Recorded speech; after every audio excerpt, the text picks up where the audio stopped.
Good morning, everybody. My name is Sabrina Wright, and I am a learning specialist of the financial industry, developing and facilitating learning on interpersonal issues. I'm also a meditation facilitator, leading a group called the Meta Collective in Windsor, Essex for the past 3 years. And the Meta Collective is also a part of the Care for International Workers Committee in Windsor, Essex. The Meta Collective is a community group that focuses on providing space and accessible wellness for all. And so for today, in collaboration with CARE, with the Meta Collective, with KAIROS, for the Temporary Foreign Workers Program that we have been working on the last few months, we have 2 hours together today to talk about understanding culture shock and to talk about meditation and breathing and body awareness. So we're going to start with a talk from 11 to 12. So starting now, we're going to be focusing on culture shock. I'm also sharing my screen as well. I'm a little bit new to technology and making all of the pieces of technology work together well for Facebook Live. So please bear with me if there are any bumps or scrapes or bruises as I'm moving through the technology. But I'll be sharing my screen, so we'll be going through a presentation from 11 to 12 about culture shock, about how to identify it in yourself or others, how it affects yourself and how it might appear in others as well, and how to manage culture shock when you're going to a new country and returning home. So migrant workers, of course, this is the life that you're living right now if you are in Canada, and culture shock is something that you might be going through, regardless of if this is your first time here in Canada or if it's your second, third, or fourth time here in Canada. So we'll talk a little bit about that as well. And we'll talk about as well some tools about how to manage culture shock and the fact that culture shock can actually appear not only when you are in your new host country, but also when you return home. Then we'll develop one of the tools in our wellness toolkit that can help us with culture shock, which is meditation. I think I mentioned that a few moments ago. And we'll do that from about, I would say, 12 to 1, okay? So we might take a bit of a break after this first hour so that we can all stretch our legs and get watered and maybe get a snack or something like that. And then maybe come back at about 12:10 to start the meditation that will go until 1 p.m. Okay, so we'll take a little bit of a break between. All right. So welcome to today's presentation. I'm so excited to be here, to be invited to talk to you about culture shock. I'll try my best to keep an eye on the chat and grab questions and things like that and comments. But again, you know, a little bit funny with technology. So if there are questions, feel free to post them in chats and post them in comments, and I might be able to get to them as well after and provide answers and feedback.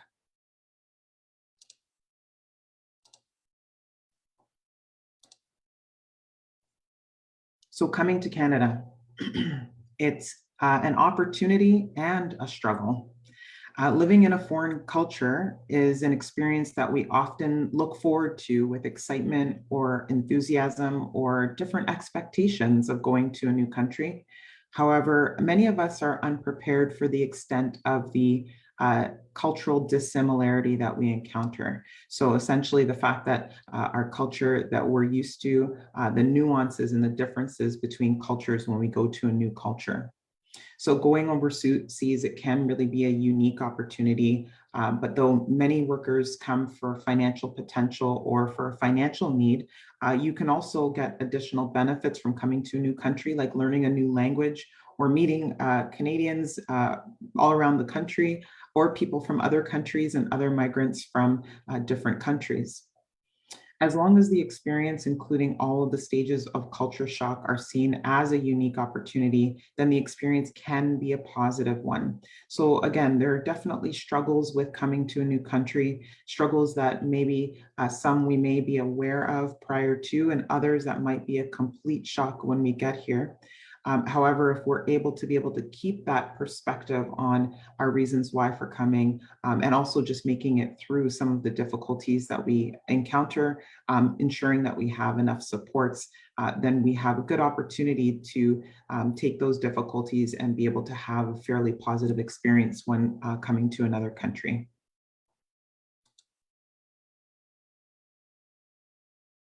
Okay, so making the experience positive. So how do we do that? So we do that by trying to understand what culture shock is, building awareness of how it affects us. If we don't know what we're experiencing or why we're experiencing it, then there's no way for us to take action to do something about it or take care of ourselves or make choices that will improve our experience. Supporting each other as we navigate a new and different world. So whether that support is you meet someone new here and you create a relationship and you're able to be supportive to each other, whether that's coworkers or you have, personal friends that you make or people that you know from your home country that have come with you as well. Having a support network is extremely important in being able to navigate a new world. And then there's the external supports like CARE, for example, knowing where you can go to reach out to help, knowing where those safe spaces are to be able to support you is very important in making that experience a positive one. And again, taking care of ourselves when we experience struggle or difficulty. So again, having the space or the time to understand that you need care and then taking steps to take care of yourself. So what is culture shock? So culture shock is a term that's used to describe the noticeable reactions to a psychological disorientation that most people experience when they move for an extended period of time into a culture that is distinctly different from their own. So it's that physical and emotional discomfort that you feel when living in another country. And it's brought on by the anxiety that results from losing those familiar signs and symbols of social interaction from your host country. So all travelers experience culture shock if they're entering into a foreign space or just a space that they're not used to, regardless of the circumstances of travel. But again, if you're experiencing that, if you're in a new country for a longer period of time, then the effects of culture shock can be definitely heavier.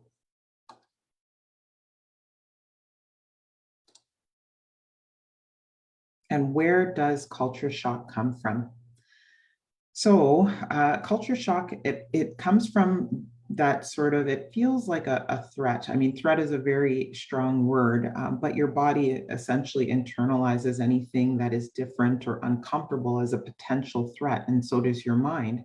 So it may be a threat to your basic and unconscious belief that the customs or the assumptions or the values or the behaviors of your home culture are the only way. And not that we're not aware of the fact that we live in a big wide world and that the world is different. And, even the world is different when we just go to our neighbor's house, let alone we go to another country.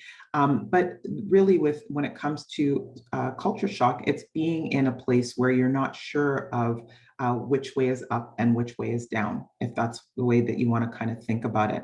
So your customs, your assumptions, your values, your behaviors that in the culture that you're used to and your experience in growing up, that is the only way because that's the only way that you have ever experienced. And so now moving into another space where it's not clear what those different customs or values or behaviors are and whether or not you fit into the host culture's values and behaviors can be very disorienting and can threaten those beliefs and create culture shock.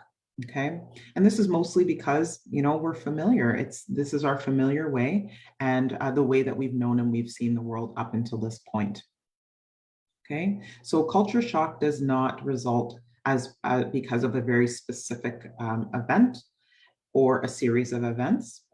And it does not strike suddenly or have a common cause. So it can actually, happen over time. It's actually cumulative.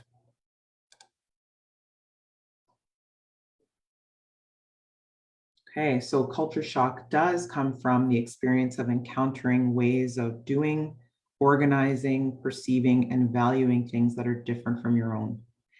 It's a buildup of a series of small events that are difficult to identify. Okay, so it may not be so clear that that's what's happening to you as it's happening, because of the fact that it's more nuanced and under the surface and a series of events that can build up over time. Okay.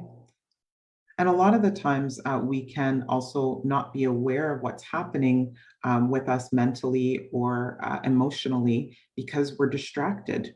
You know, coming to a new place and having to fit in and having to get yourself situated and start working. All of these things can, you're just sort of on autopilot mode, just making sure that you've got all of the nuts and bolts and the building blocks of what you need to be able to live day to day are in place, or you know, working many hours and you're just focused on the work, and so sometimes you may not even be aware that these emotional feelings or mental issues are coming up, and especially in relation to culture shock.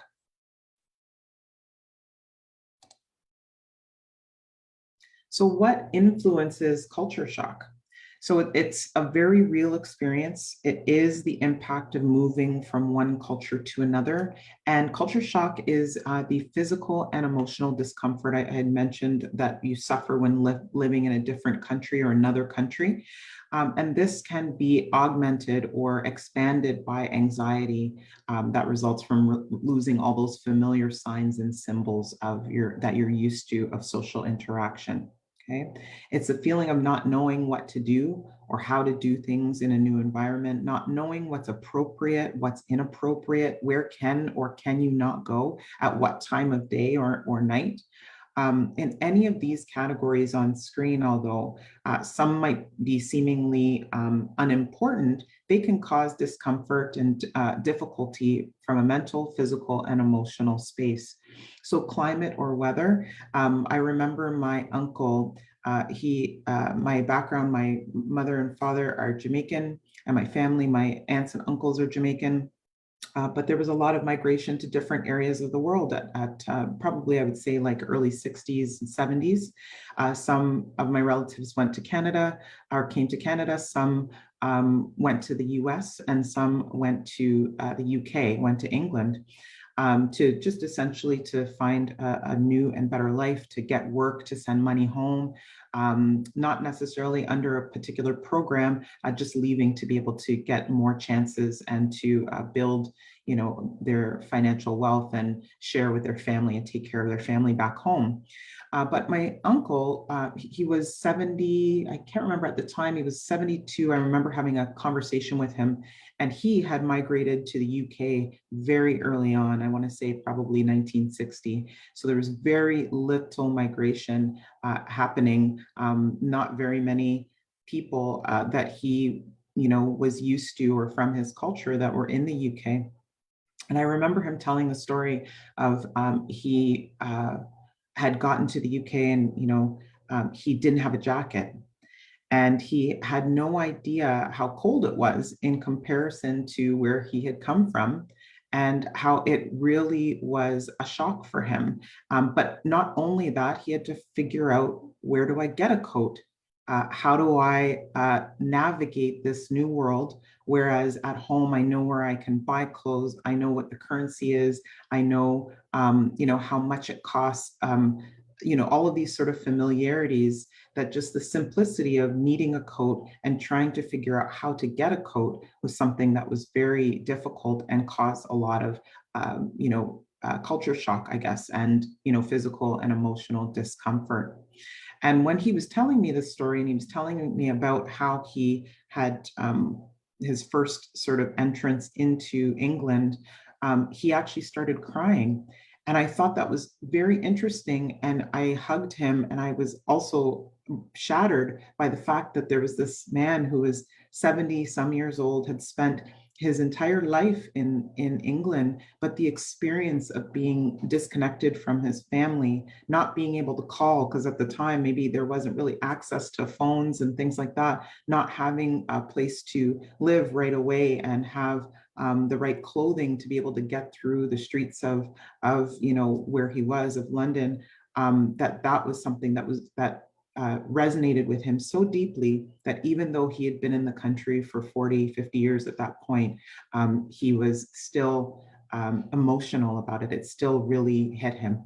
So it's very important to understand that it is a real experience and that some of these influences that we have up on screen, it can be the smallest thing that you're looking for a snack, and the type of snack that you would get, in your home country is not available here. Or there are times where they look exactly the same. It's, the two bags of crisps or chips, they look exactly the same, but they taste completely different.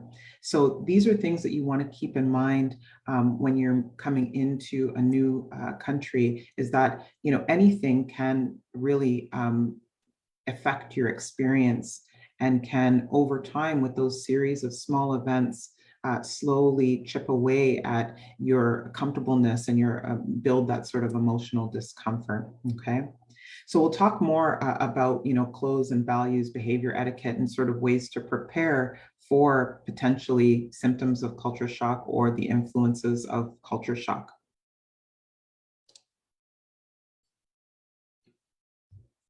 Okay, so the symptoms of culture shock. So for some people, a bout with culture shock is brief and it can be hardly noticeable. For others, it can cause intense discomfort, and it often comes with hyper irritability, so an easiness to become irritable or upset, uh, bitterness, resentment, homesickness, and depression. In some people, culture shock may come with also distinct physical symptoms of illness as well. I know I've been in situations where the culture shock was myself just moving to a town that was 4 hours away, but growing up in the city and then moving to a small town where I didn't know anybody and no one there looked like me was really difficult. And over time, it actually started to present itself as physical symptoms of illness and stress in my body. And I didn't know what was happening at the time, but until that physical illness sort of came up, and going to doctors and they say, you're perfectly fine, and you realize, oh, it's the stress of being in an environment that I'm not comfortable in, or that I don't know how to navigate, or I don't know how to make sense of. So it's really important to be aware of your symptoms of culture shock, or whether or not you're experiencing culture shock, so that you don't necessarily get to the point of where you are at, physical symptoms of illness, or where you're unable to be able to reach out for support or to care for yourself. So they can appear at different times, although you can experience real pain from culture shock. It's also an opportunity to learn and to gain new perspective, whether that's about the host country, whether that's about your experience, or whether that's about you as a human being, as what level of stress is, how does stress come out in your body? What level of resilience do you have? Do you have enough wellness tools in your toolbox to be able to manage some of the things that you're going through? Okay, so again, not a result of a specific series of events, doesn't strike suddenly or have a single common cause, but it does come from those different ways of encountering a new environment and trying to figure out how to organize, how to perceive, how to value things, how to do things in your new country. Okay, so I think the last time we talked a few weeks ago about meditation and mindfulness and wellness and stress and resilience, these are some of the same symptoms that we talked about previously. So sadness and loneliness, melancholy, feeling vulnerable, powerless, or depressed, anger, irritability, resentment, an unwillingness to interact with others. I know that I experienced that in my very small instance of culture shock. Was that when I did meet people at work where I did move to, and when they invited me out to get together, I actually often declined at first because I was just in a state of homesickness for my family and for my friends at home. And so physical aches and pains, allergies, sleeping too much or too little. There are mental symptoms of culture shock, a preoccupation with health, or developing obsessions, maybe over cleanliness or other obsessions, and cognitive as well, unable to solve simple problems. So these are some of the ways that it might appear in you. But again, when we talk wellness and we talk mindfulness and meditation, meditation also builds awareness, and you might uncover additional areas that it pops up within your mind, your body, your soul.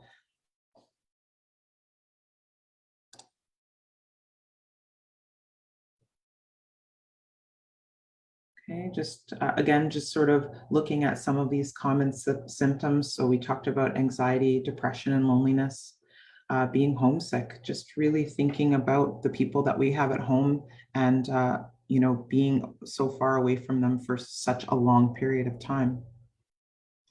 Disturbed sleep patterns, not being able to focus on work or get work done. Sometimes that can happen as well. Poor time management, and drastic personality changes.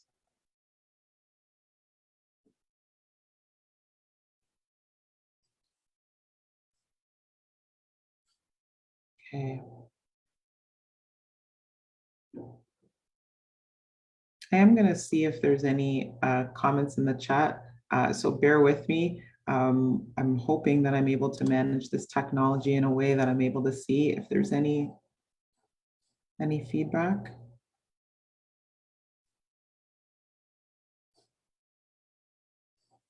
Okay. I don't think I see any. I hope I'm looking in the right place. But again, please feel free to post your comments and post your questions, whether it's during this live stream or after the live stream.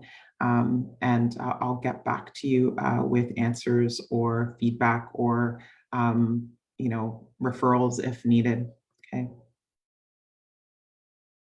So now we're going to talk about the stages of culture shock, because you actually move through quite a few stages as you are experiencing culture shock in different ways.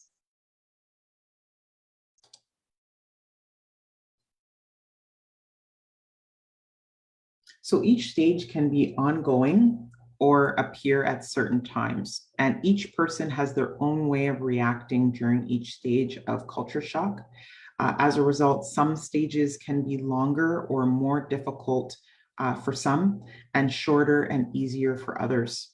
Your state of mental health and wellness, your personality, your previous experience, your social or financial conditions, how familiar you are with the language, family or support systems, if they're available, a level of education, they all contribute to how long or how severe the effects of culture shock are.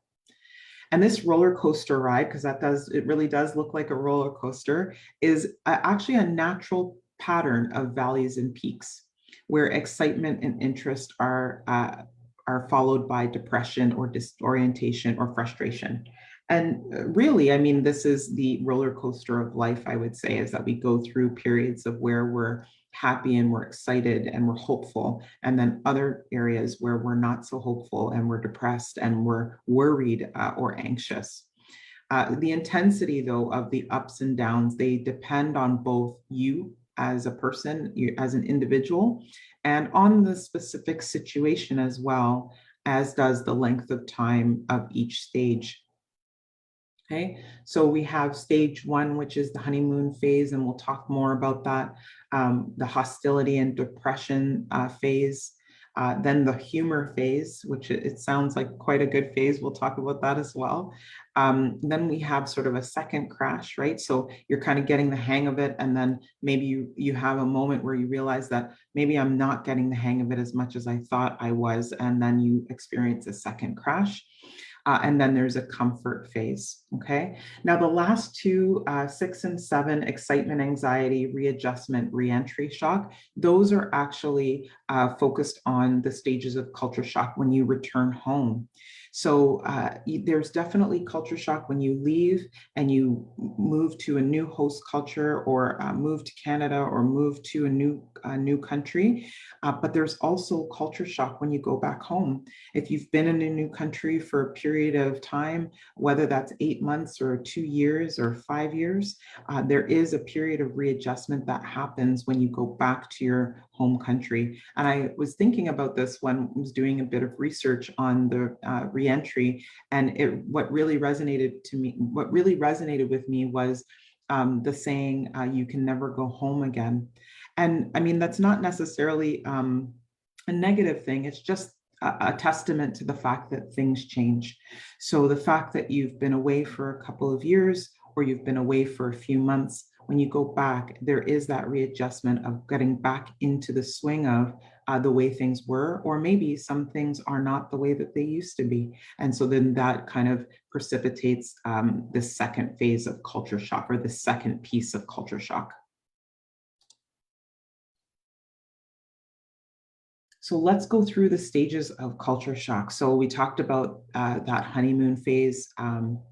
We all experience sort of that new exciting, that excitement at the beginning when we're, when things are kind of new and we're experiencing it new, and we're excited about finding out all of the things that we can or can't do.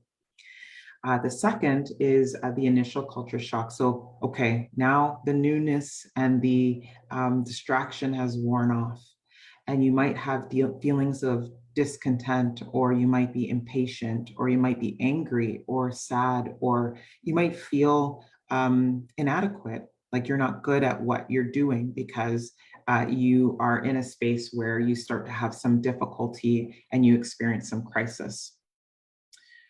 The third stage, which is superficial adjustment. So there's also a heightened sense of direction and an increased desire to belong. So you might again come back into a space of where, you've moved from this initial happiness of just being purely excited, or just even excited about the opportunity, knowing that you've chosen something to help your family at home, or to improve your life. Even though there are challenges and there's difficulties, you are still excited about the fact that you're doing something positive to change your life circumstance. But then again, you're moving into that second phase where then it's a bit difficult, because it starts to settle in how different things are. And then we move into that third phase of the superficial adjustment, where you might gain some understanding of a new culture. You might learn some new words. You might meet some new friends. You might be able to even joke about some of the discomfort or the difficulty, or figured out where some support services are, because you know that you need help, or that you identify times where you might need support. Okay. And then, like, there's that increased desire to belong. And then stage four, which is depression, where you internalize all of the differences of the new culture. So it can feel like a wave crashing over you, where you internalize that. You realize that this is a lot. This is so much more than I thought it was going to be, and so much more difficult. And that's where that stage four feeling comes in. And then at stage five, you kind of move back to not an initial happiness, and sorry, that's a bit of a typo, but more of a solid feeling of belonging. And you start to define yourself, and you start to make goals for living in your new host country.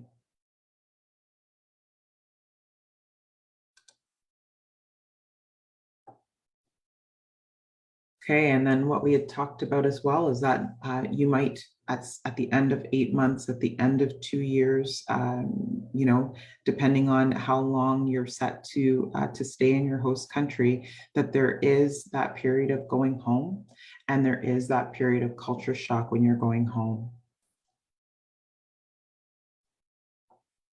Okay, so it's important to realize that the process of culture shock is both natural and it's necessary for you to optimize your adjustment to transition from culture to culture.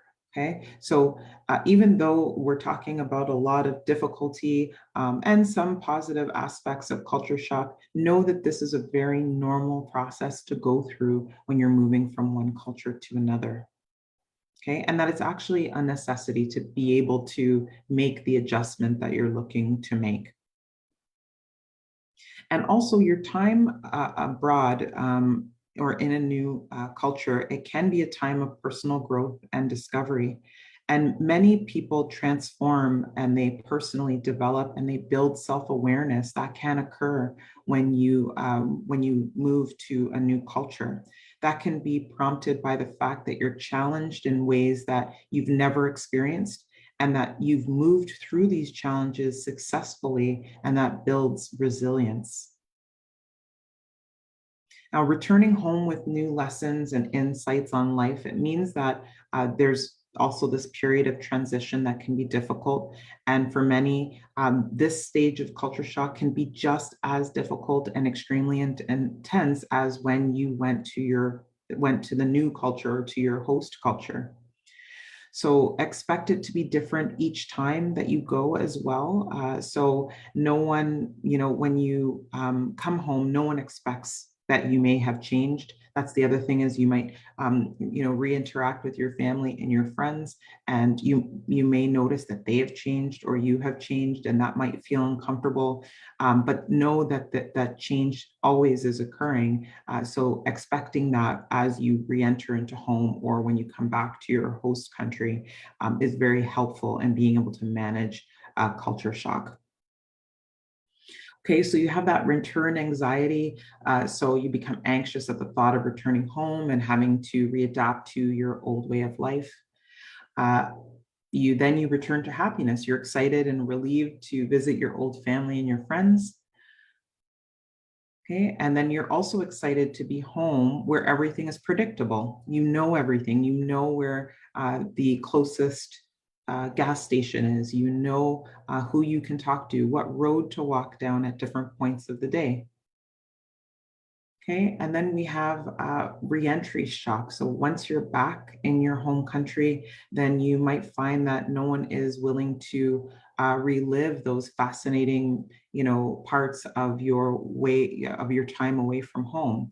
Or maybe they heard about it and they've heard about it, and maybe they don't want to hear about it anymore. But that whole idea of there's a reentry shock of having to sort of readjust to the relationships that you have with people, whatever that might look like. Okay. So you may feel like a stranger in your own country, or you may face that newness of home. And again, that unwillingness of family and friends, maybe to, to manage that culture shock with you. Okay, and then the last stage is reintegration. So you're able to make sense of the overseas experience and integrate that into your knowledge of your daily life. So it becomes a part of your personal growth, it becomes a part of your experience. Okay, in this stage, many people begin to communicate their experiences to other people, and by helping others that may be going through the same process or are getting ready to go through the same process, they might use that time to say, "Hey, you know what? I've gone through this before, and here are some tips, and here's some help to make your transition easier."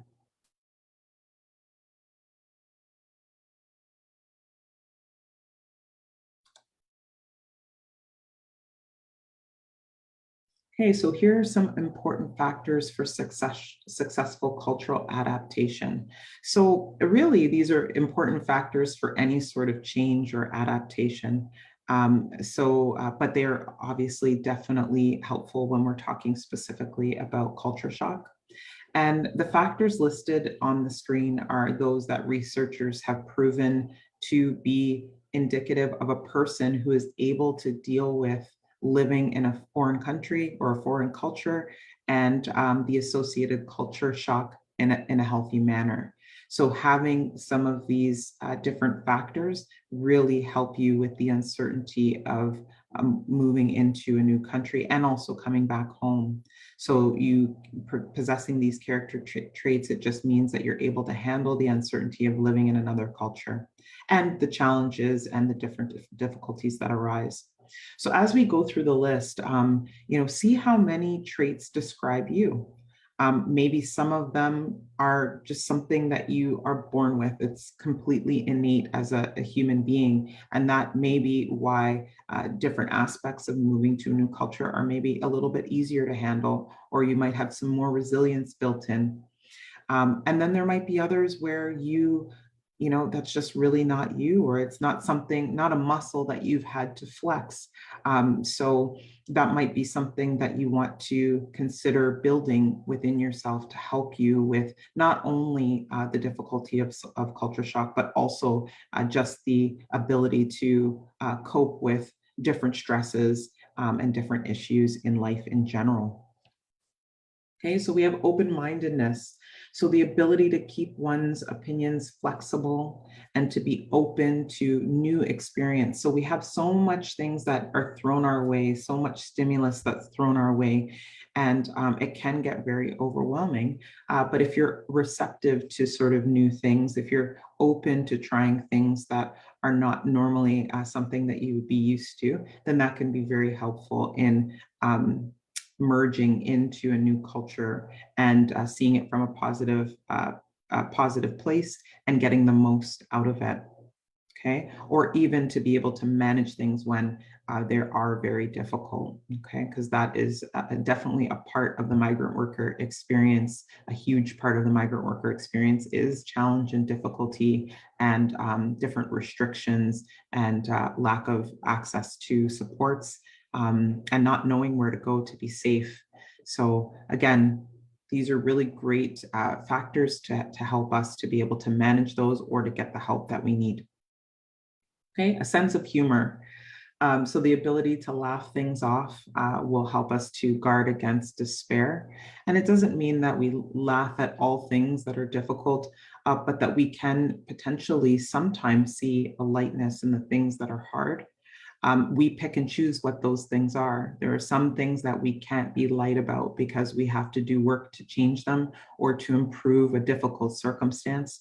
But there may be other things that we can bring a smile or a gentle friendliness or an awareness or laughter to, or even bring that to the lives of others, right? So as much as we're looking at different aspects of how we're able to manage our own feelings and our own culture shock, or our own just stress or building resilience, we can also be supportive to others and help them with these same sort of important factors to help them to be able to manage, right? So kind of like a puzzle piece, you may be somebody who's open-minded and has a great sense of humor, and then your friend may be someone who has a great ability to cope with failure. And if you are a support, if they are part of your support group, then you guys can fill in the gaps where you may not have a strength in one area and they may have a strength in another area.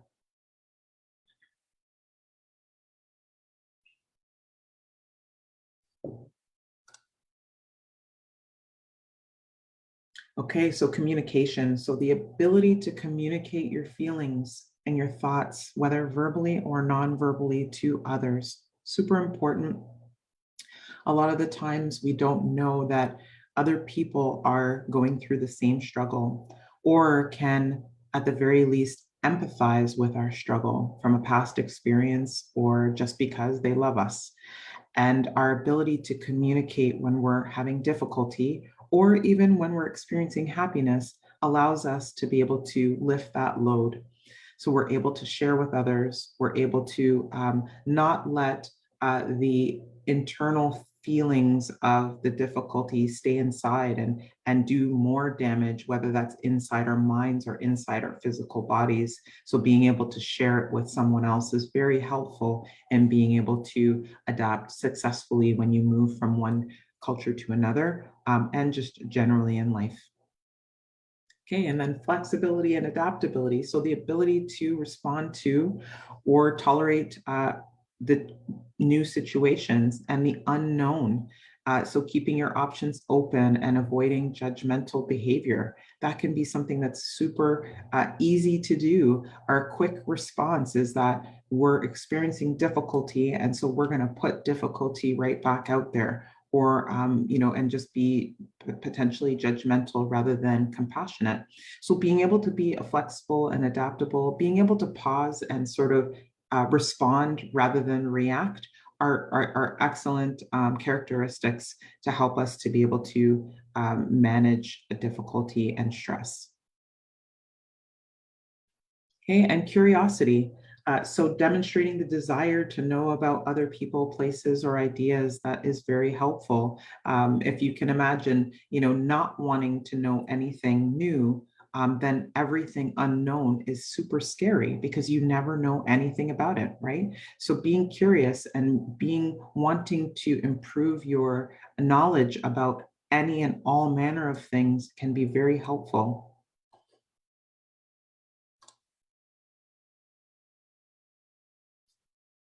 And positive and realistic expectations. So having a positive frame of mind and also a realistic frame of mind.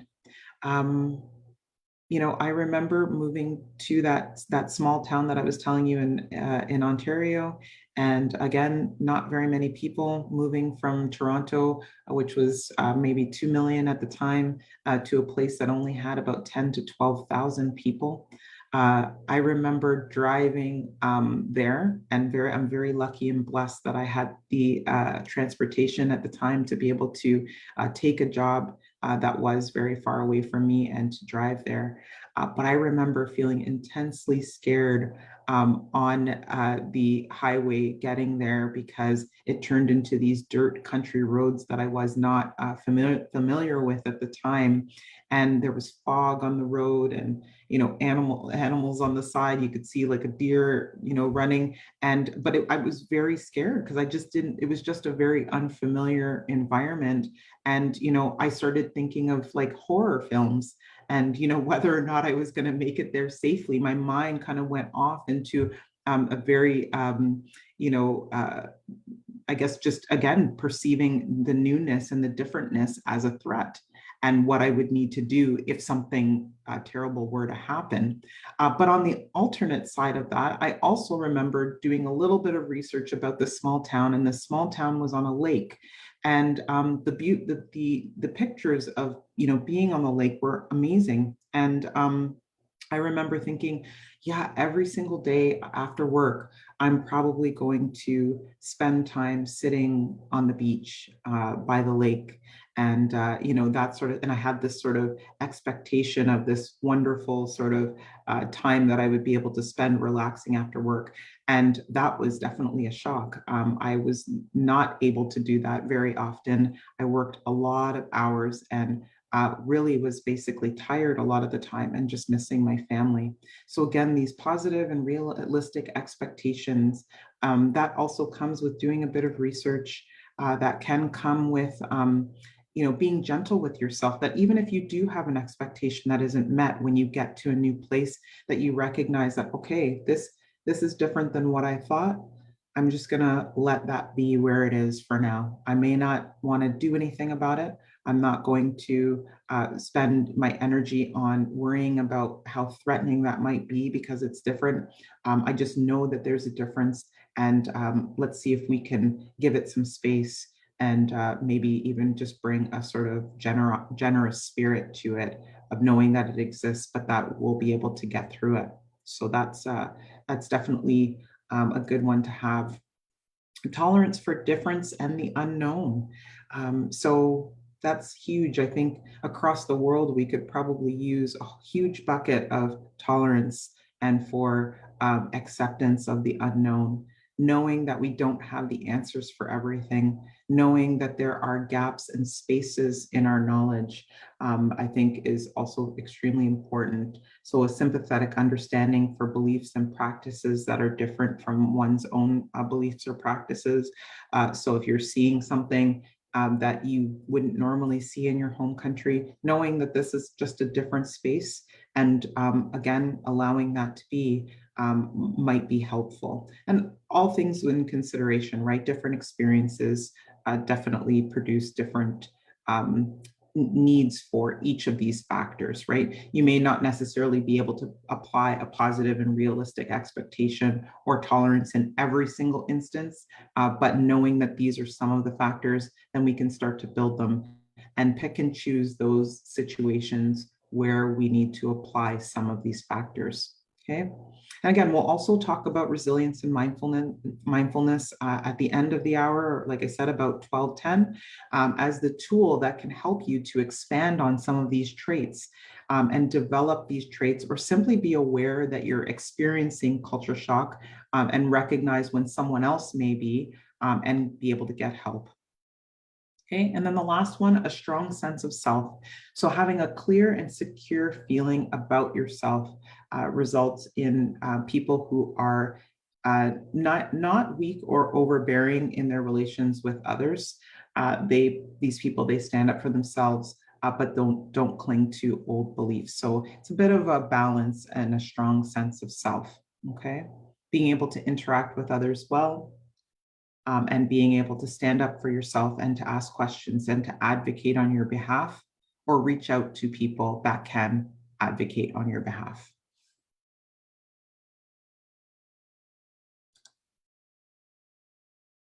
So responding to culture shock. So again, it's okay. Culture shock is normal. But these are some ways that you can manage the feelings of culture shock during those different phases in the roller coaster, whether or not they are prominent and in your face and 100% of the time, or if they're not so prominent, they're under the surface. Maybe they're only, you only experience a little bit of your day, or a little bit in your experience.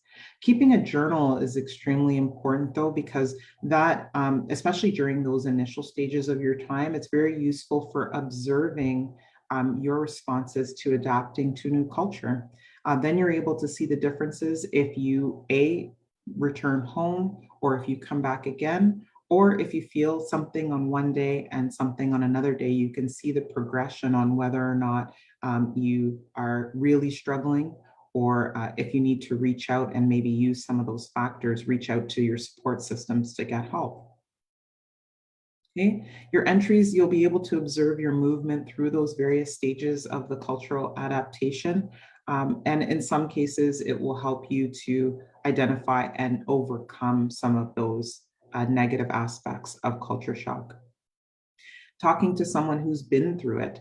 So this person can probably give you a positive perspective on the experience you're having, or just give you supports and actually maybe let you know that there are negative experiences to your journey, and that you will run into different issues, right? Sometimes even the knowledge beforehand, rather than it coming as a surprise, just knowing it ahead of time sometimes can be helpful in being able to manage it once you actually experience it.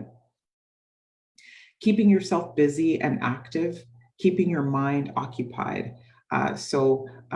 Getting out there, getting moving, getting connected with people, reaching into that wellness toolkit and pulling out some things when you need it.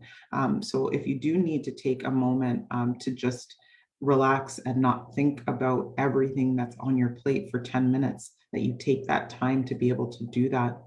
Okay. But also balancing between, again, being active, right? So,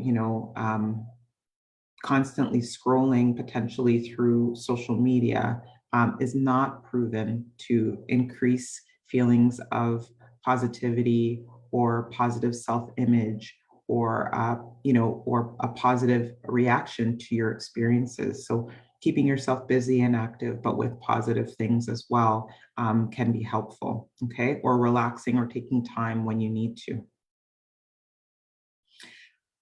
Take a trip, get away to a scenic spot. So what that means is taking a trip doesn't necessarily mean hopping on a plane, or being on a beach, or climbing a mountain, or going to a spa. All of these things that, I mean, I think those are very North American aspects of getting away and taking a trip and what a trip looks like. But really, it's just a matter of distancing yourself, kind of drawing a boundary, making a line and saying, okay, I've done all of this work for this week. And maybe this weekend, when I have my day off, I'm going to take a walk to a scenic spot and maybe just take some time for myself. Also, care through care, there's a lot of different activities and a lot of different excursions that care puts on throughout the year, whether that's going to Niagara Falls or doing something in Leamington, some sort of a festival. So keep an eye out for things that are within your ability to go to that would be considered to be sort of getting away and making that sort of break from your regular routine into something that feels good and that is sort of like taking a trip. Okay. Learn to include regular physical activity in your routine. I'm sure that everybody hears this every single day of life is that physical activity helps to fight potential sadness in a very constructive way. I do it to myself all the time where, you know, if you've worked a really long and hard week, that your first, you know, reaction is to just lay down, just be completely horizontal, maybe for 5 minutes or 10 minutes or an hour. But sometimes the best thing and the best thing that you can do is actually to get up and get moving, to do something where you choose your physical activity. It's not so much about the fact that you haven't been physical all day, but at this point in time, it's your choice as the type of physical activity that you do. Okay, and relaxation and meditation, of course, they're proven to be very positive for people who are passing through periods of stress and also to maintain resilience when you're not experiencing stress. And we'll talk about that a little bit more.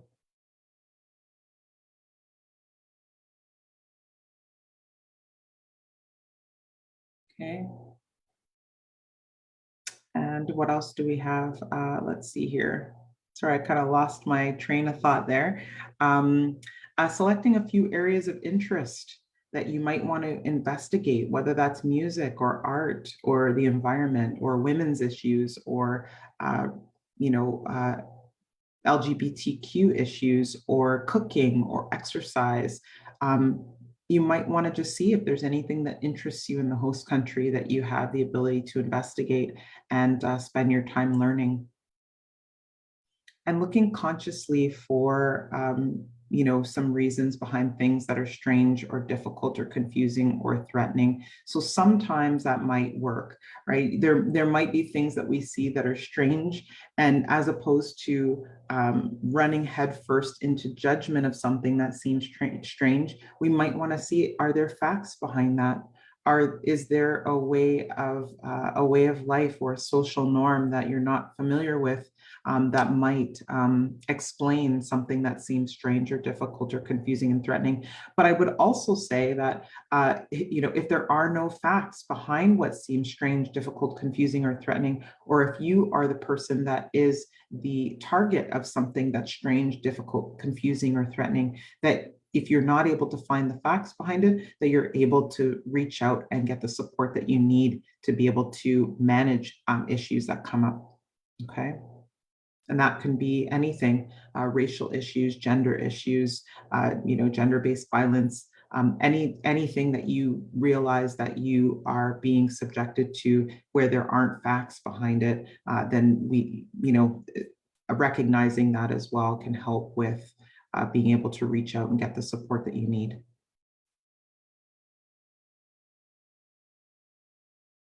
Okay, and then making a list of positive aspects of your present situation and put the list in a place where you can see it at all times during the day. Or, you know, you might want to keep it on your phone that you look at it at a certain point in the day, that every time you leave for the day, you look at some of the positive things that you recognize from the day before. Or at the end of the night, you might write that down, a few items that you recognize that made you feel good about your day or about what you went through for the day.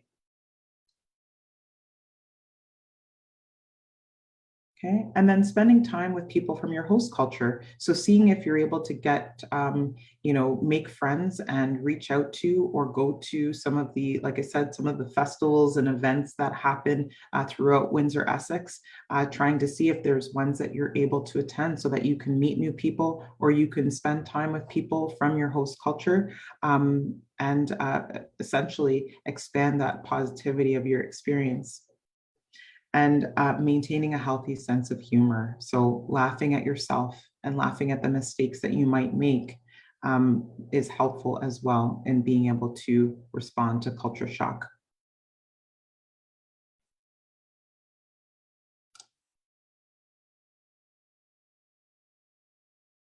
So in addition to packing and obviously getting all your stuff together and saying goodbye to your family, your friends, there are many things that you can do to prepare yourself for your upcoming experience or for an upcoming experience. And there's just a few suggestions that might be helpful. Sometimes these are things that are not able to be done, but it's great to know what can be done, what is out there to be able to support you in your journey in moving from one culture to another and moving back home. So a lot of the times, language skills, reading, if you have supports or the ability to download Duolingo, for example, that's a great tool of being able to learn some new words prior to going somewhere. It's completely free and it's an app if you have a phone that you can download.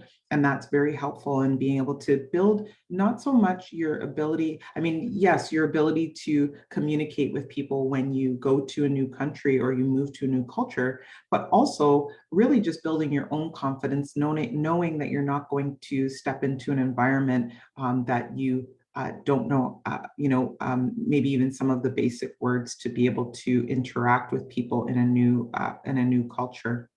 So really, it's more about you and about building your own confidence and removing potentially one piece of anxiety around language skills. And spending some time reading as well in order to become aware of characteristics and dynamics of a new country might be helpful.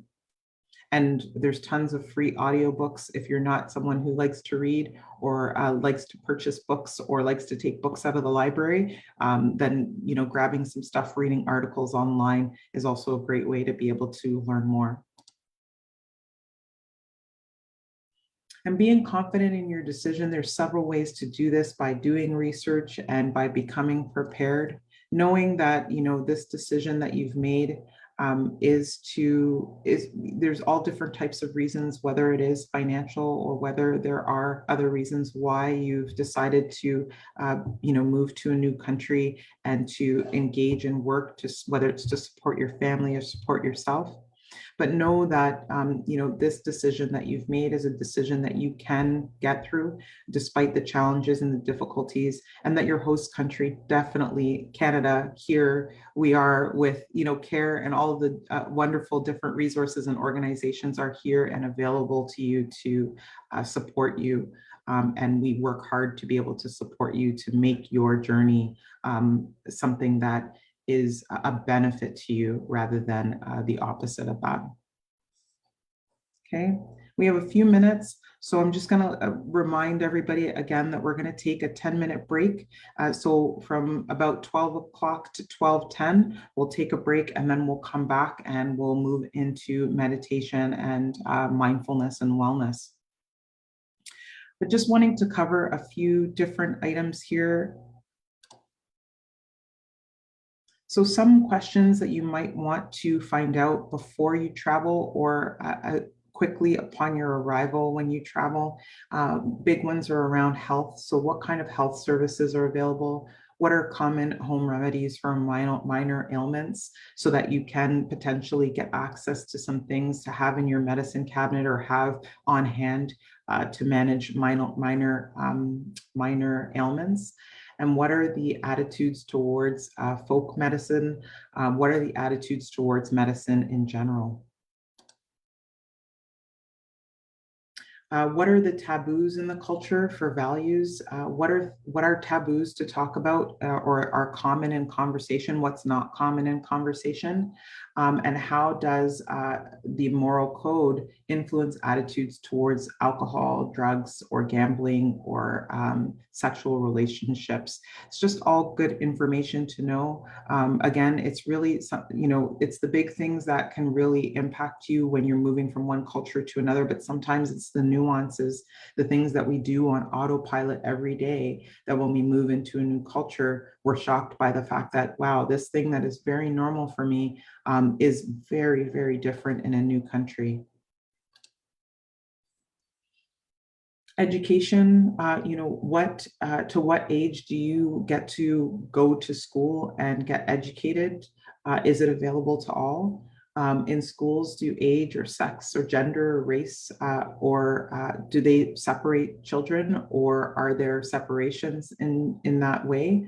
The education system and how it differs from your home country, and how does financial position or social status compare with the majority of people living in this country? So there's a lot more that we can look through, and I have quite a few more slides, but we're kind of out of time. Things like even history or politics, knowing some details of the sort of major areas and events and things that might affect you.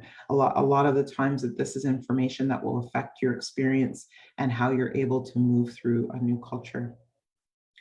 So thank you so much for participating in this talk on culture shock and understanding culture shock. I hope you found it helpful. And now we're going to take a brief break, 10 minutes, and we will come back and we will start to build on that wellness toolkit of meditation, that item of meditation and mindfulness that will help us to be able to be more resilient as well. So I'll see you back here in 10 minutes. Thank you so much.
Hello again.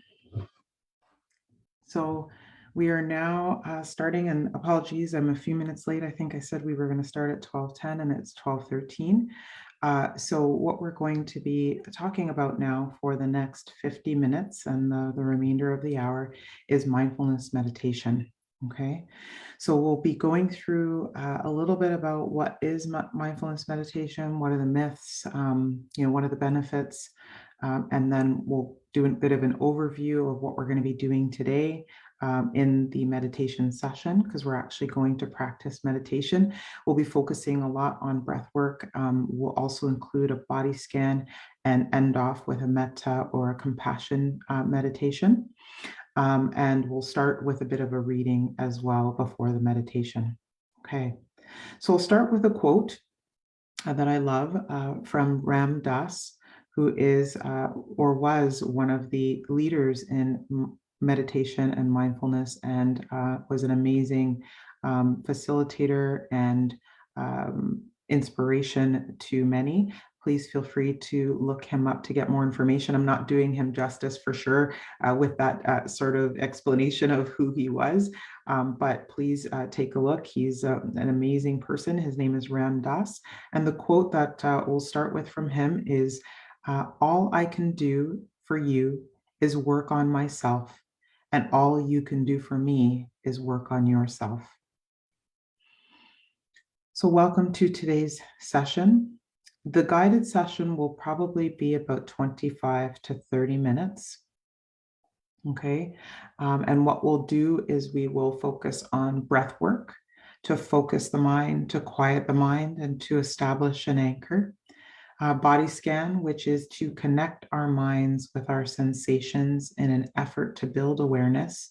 And this is also to observe the current moment and practice equanimity or balance or acceptance with whatever arises. And then, as I had said, we'll close with a metta or compassionate meditation to take what we've been given in the practice and share it with our world. And so why are we doing this? So meditation, it can help us to lengthen that space between action and reaction. It gives us the ability to choose to respond instead of, to respond with compassion instead of with judgment, and to move through the difficulties in our lives. It also allows us to leave moments behind in the past, whether they're positive or negative, staying only in what the current moment has to offer.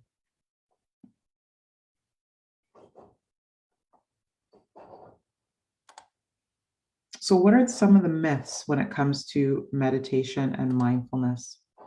And maybe you may have seen this before, but always good to do a bit of a review to understand meditation and mindfulness each time we sort of step into a space where we're going to practice.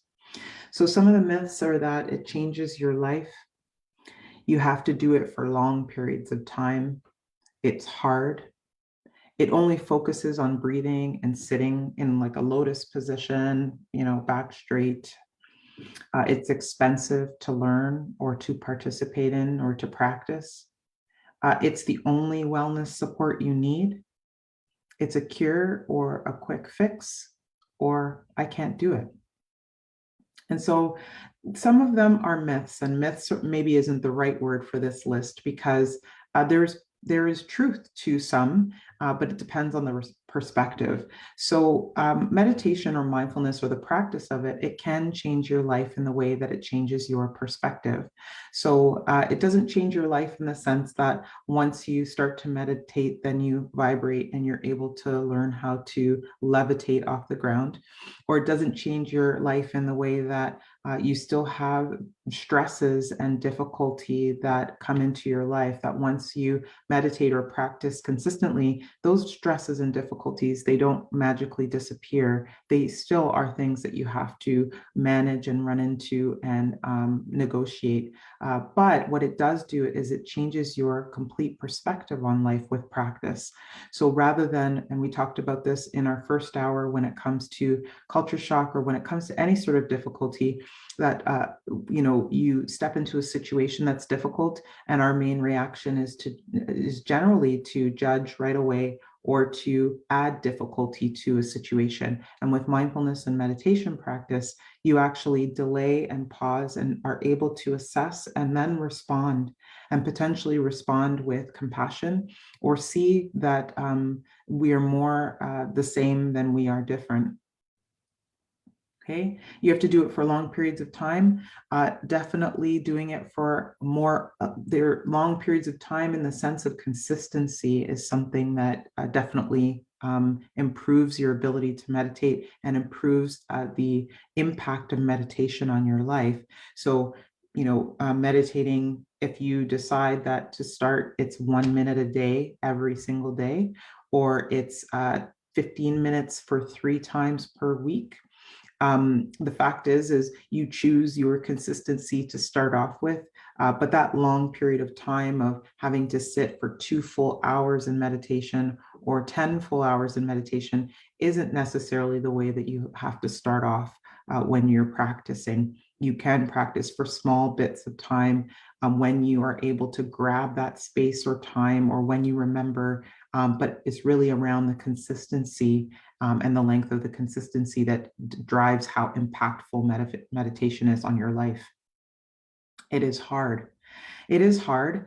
It is not hard labor in the sense of like, carrying something over your shoulder that is physically heavy. It can be difficult, just like physical exercise, right? Physical exercise, the uh, commitment to consistency or the commitment to trying something new, can make our muscles sort of stretch and cry and hurt a little bit, but the benefit that comes out of it is definitely worth it.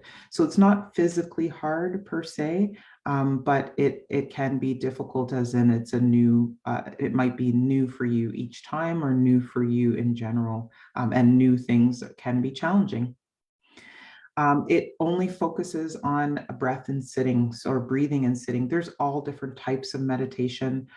We're only talking about or doing sort of one type or a couple of types of meditation, but there are many ways that you can engage in meditation. And it doesn't only focus on breathing and sitting. And a lot of times, if there are difficulties with breathing, there are different ways to be able to settle your mind. We're going to be focusing on breathing, but I've seen and been a part of meditations that focus on visualization, because some people may not feel safe in the space of the breath, or have difficulty or anxiety around the space of breathing or their lungs, where breathing might not be the vehicle by which they settle their minds or practice meditation. So again, doesn't only focus on breathing and sitting. There are many different ways to be able to practice meditation. And I encourage you to find the way that resonates with you the most, because that is the thing that will help you to maintain consistency if you are embarking on this journey. It's expensive to learn.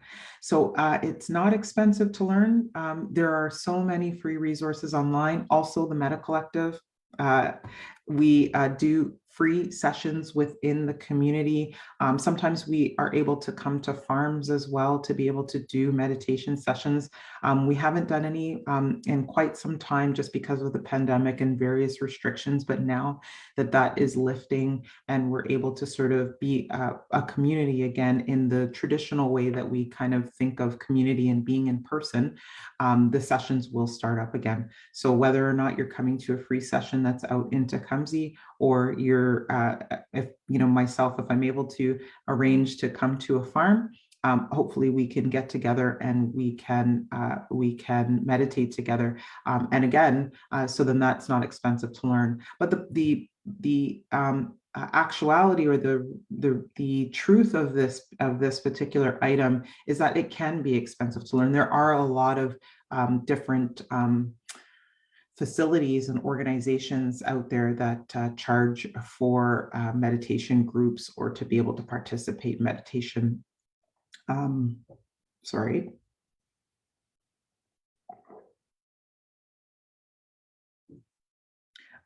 So it's really just about looking at the right resources.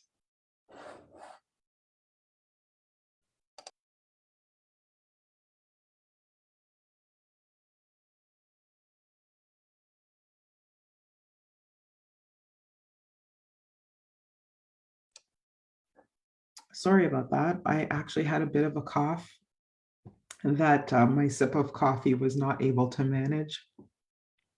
This is the beauty of Facebook Live. Um, so if you bear with me, I'll grab my voice again and we'll continue.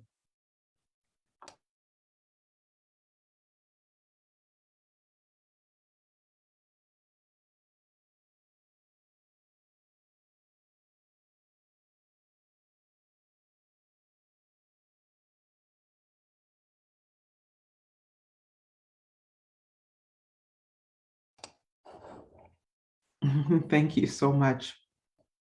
And I really hope the technology worked, that you weren't able to hear me coughing incessantly. But if you were, apologies. Okay, so it's the only wellness support that you need. Meditation is not the only wellness support that's out there, and is not the only wellness support that you want to lean on. I always talk about a wellness toolkit, and a wellness toolkit, it's like a toolbox, right? So if you are building something, you don't have just a hammer or just a saw. You have a myriad of tools, a multitude of tools to be able to build a house. So similarly, with your wellness toolkit, you want to have different tools in there, meditation being one of them. Potentially therapeutic practice or being engaging in therapy might be another one. Having a support network, going to church and being a part of a religious group might be one of them. Volunteering or just having quiet time. There's all different types of things that you can put into your toolkit. Well, and meditation being just one of them. And is it's a cure or a quick fix? Definitely not. In my 13 years of experience of either practicing meditation and or facilitating meditation, it is not a quick fix or a cure. There is much benefit though out of every session and every single practice, every time you breathe. Though it is something that is built over time. It's like flexing a muscle. So you exercise, and your first exercise session, when you lift a weight, yeah, you can definitely see that bicep bulging a little bit, feeling hot, it's working. But to be able to build that bicep to a place of where when you just go like this, it becomes a big, it's like a Popeyes muscle. It takes time to be able to do that. And with meditation, it's the same thing. Okay. And I hear so much, I can't do it. My mind is just so, rapid. I have so many thoughts. I can never sit still. I'm a multitasker. I hear that all the time as to reasons why people think that they can't meditate, because they think that in meditation, somehow you just sit there and automatically everything is quiet and you have to maintain that quietness. But really, meditation is a practice. You sit there in quiet, but you have thoughts that run in different directions, and you are meant to pull your focus back into your breathing or into your body.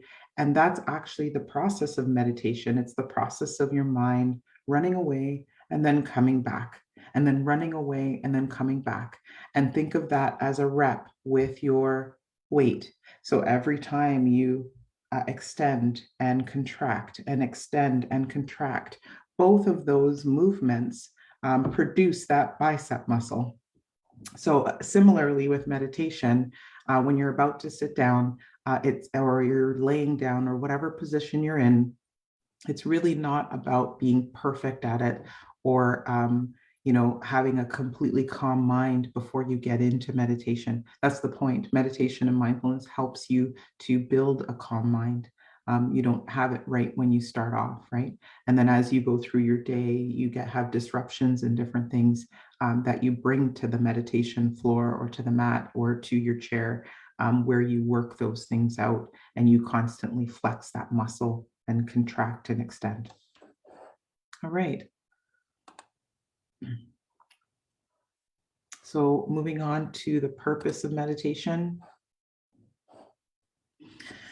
So the purpose of meditation, focus, building better focus, building compassion, being aware of your reactions, acceptance, building time for rest or for peace. As we talked about earlier, changing your perspective, building your awareness of what's going on within your body and your mind, and also the awareness of how your body and your mind connect to one another. Um, you know, Many times we're not even aware of the different stressors in our lives and how that affects our body and our mind, right? Changing the reaction to response, which we talked about, and adding that extra tool to your wellness toolkit. Or maybe this is your first tool to add to the toolkit.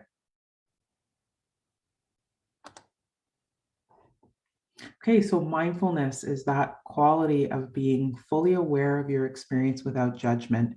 And being aware of your experience, in my personal experience of practicing meditation, is easier than doing it without judgment. It's very easy to be aware of the fact that there is a dog barking, say, in the middle of my meditation, and much harder for me to um, not be irritated or wish that the dog would stop barking and interrupting my meditation.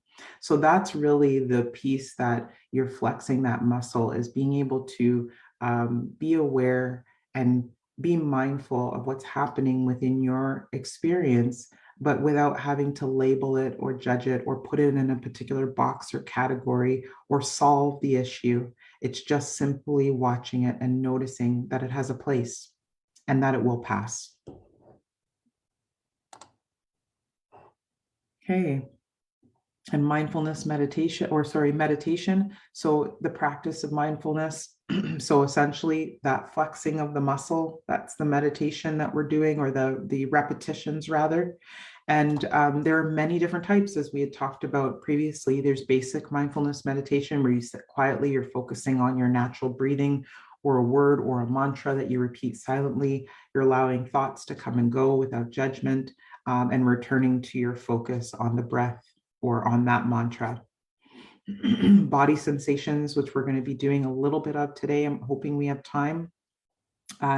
Noticing these subtle body sensations, such as an itch or a tingling, without judgment, and letting them pass, and noticing each part of the body in succession from head to toe. So when we do our body awareness, we're going to start at the top of the head, and we're going to go part by part and piece by piece, all the way down to our toes.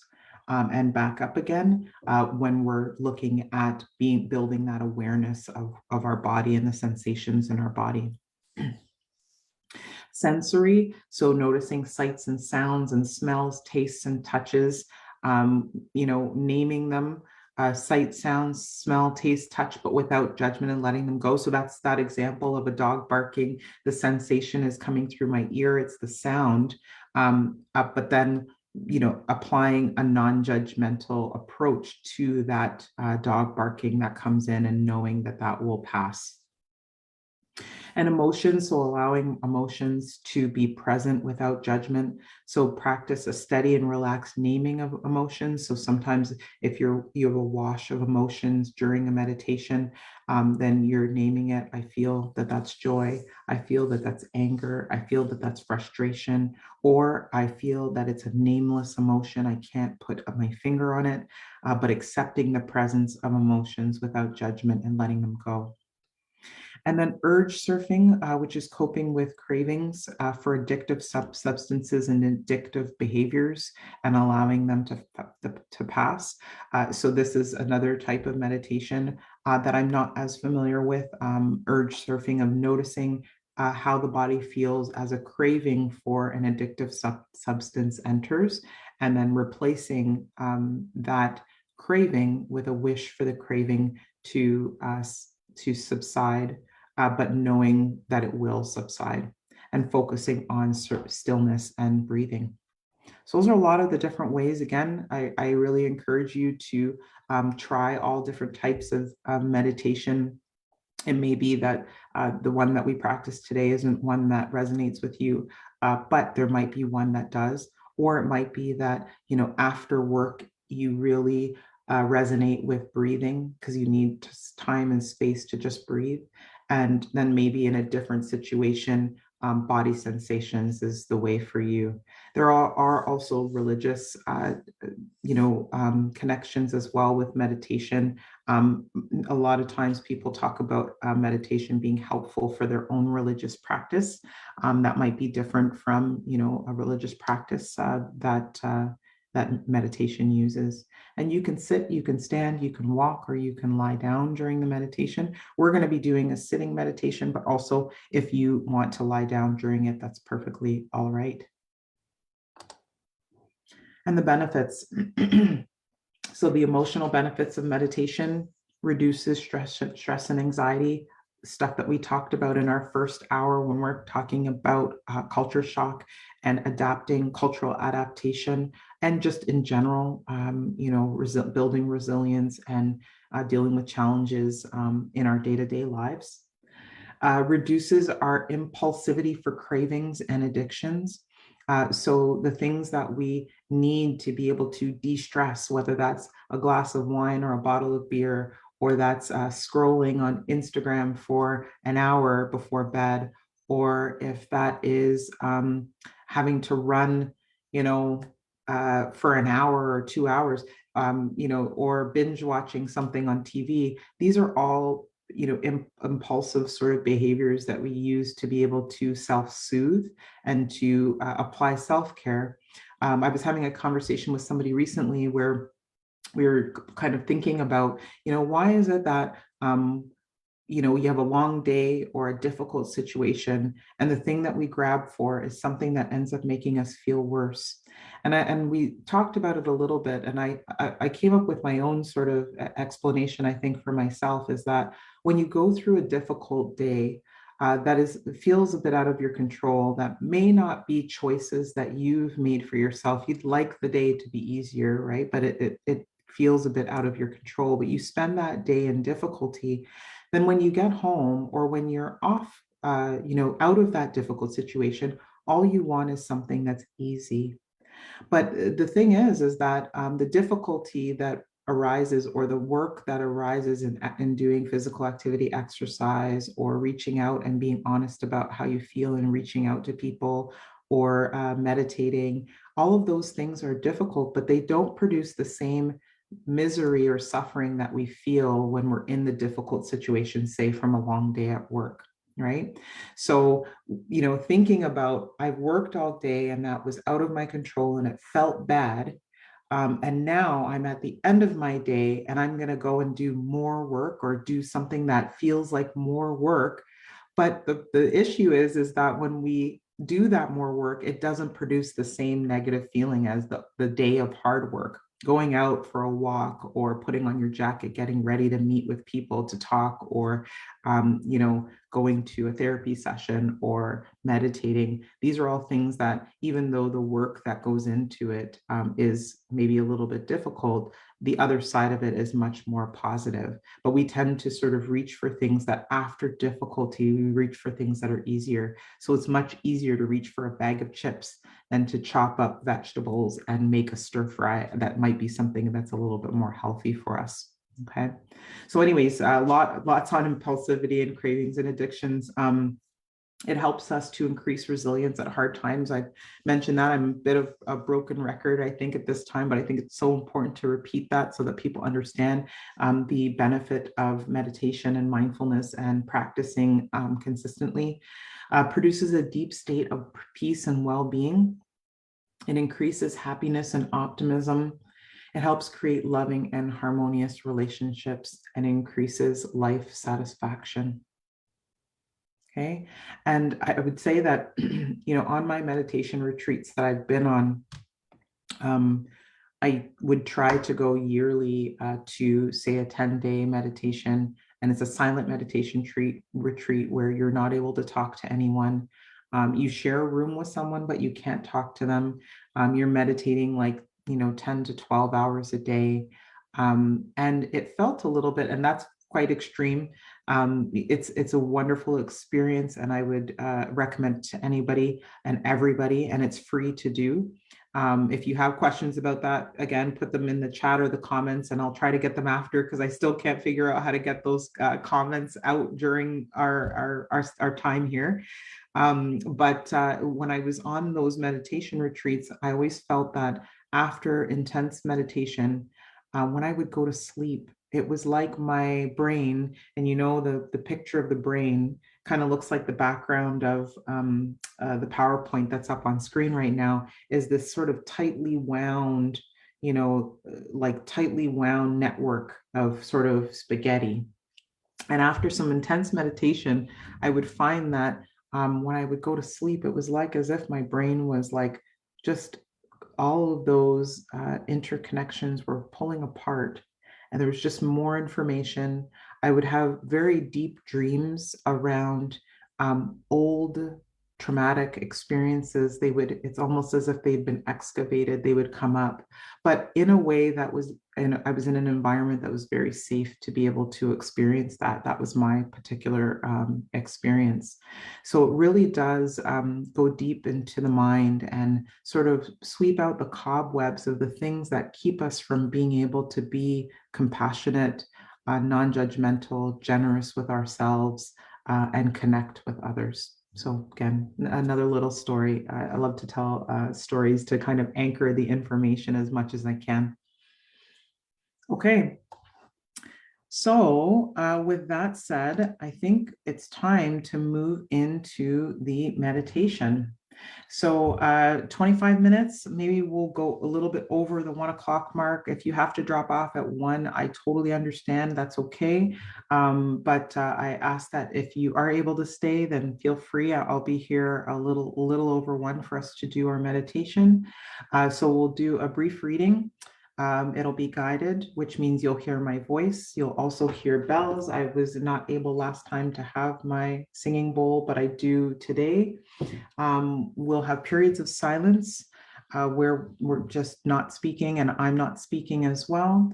And we'll handle some outside noises or distractions. So another quick story about noise. I remember at the meditation hall on a meditation retreat really early on in my practice, I thought, how wonderful is this? I remembered to bring earplugs. So the earplugs were actually for at night, for me to fall asleep and just kind of put in the earplugs.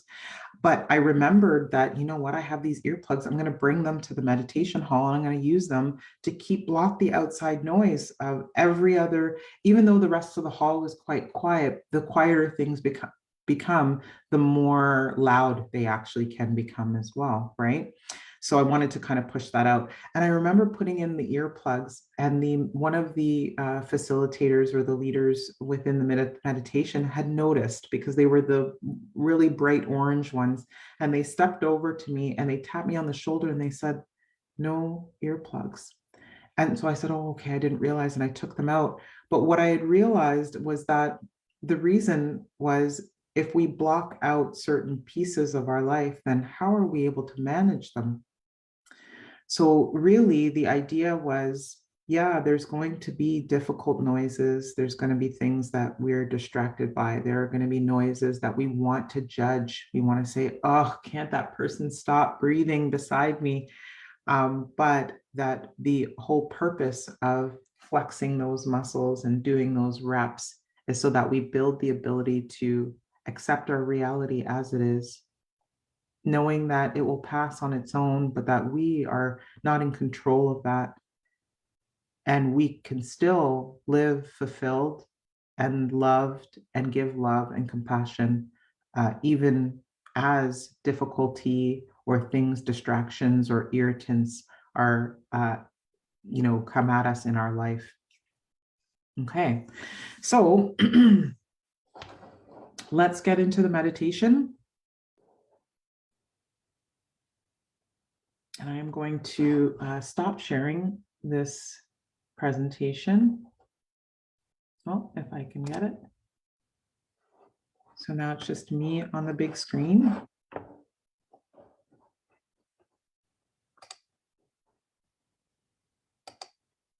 And again, just getting some technology organized.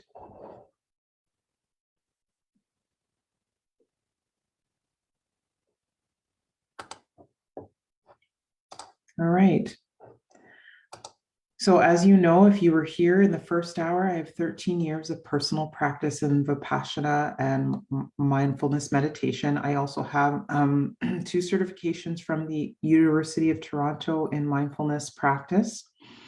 At this time, I would ask if you want to remove as many distractions from your own environment as possible. So turning your phones off if possible, if you can. I know sometimes we still have to keep phones on for emergencies and things like that, but if you're able to turn it off or put it on airplane mode, I strongly suggest that for you.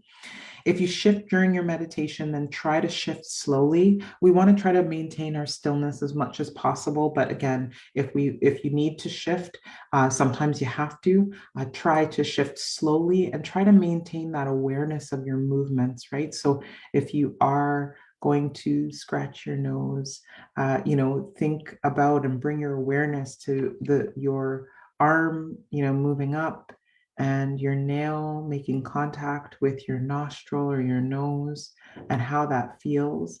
And try to do it as slowly as possible so that you can connect your awareness and then, lowering your hand. And again, just keeping that awareness with the process of movement. Okay. So our intention today is to live in the moment. There's no way, absolutely no way that you can physically live in any moment other than the one that you're currently in. But your mind will have other plans. And that's why we're here, is to align the mind with the presence of the body to enrich awareness. If you need a compassion break, if you have feelings that arise within you that are difficult to manage, you can take a break and just maybe move back to breathing or, step away if you need to. And if your mind struggles with restlessness, then again, focus on your breath work until you're able to gain a better sense of focus. And try not to focus on having the perfect sit as a perception, an idea, or a plan, or a focus of your practice. The perfect sit is the sit that you do. That's it.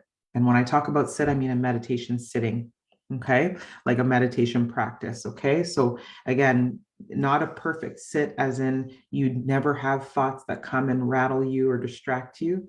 Perfect as in you are here and you are practicing, period, whatever the practice looks like. Okay.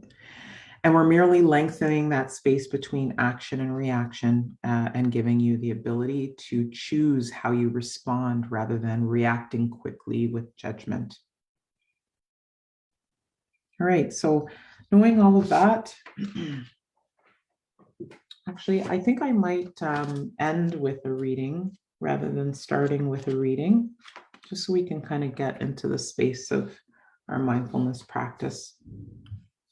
So when you're ready, I'd like you to get into a comfortable space. Sitting up, I'm sitting up in a chair. I'm going to have my feet on the ground, flat on the ground. And my hands are, sitting on my lap, on my thighs, just lightly, just gently sitting there. My head is up and sitting on my neck and my shoulders, just in an effortless way. My back is fairly straight, and my head is fairly straight as well, in line with my back, not in a way where I feel stiff or I feel restricted. You want to find a position that you feel is comfortable and relaxed. And then when you're ready, you can close your eyes or cloak your eyes. Closing your eyes is obviously having your eyes completely closed, and cloaking might be having just a little bit of vision at the bottom. It's not completely closed, but whichever way you feel is most comfortable, that's the position that you'd like to settle into, or I'd like you to settle into. Okay. And as you get into that position and your eyes are cloaked or closed, we'll begin by taking several long, slow, and deep breaths, breathing in fully and exhaling fully. Breathing in through your nose or your mouth, and breathing out through your nose or your mouth. And as we're breathing, we're arriving in the current moment.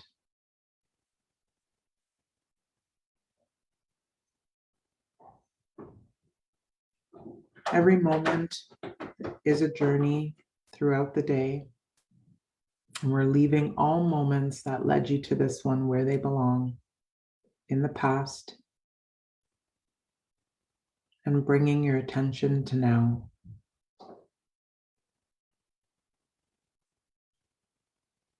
And what do you notice about this moment, if anything? What sensations, what feelings, what makes this moment now?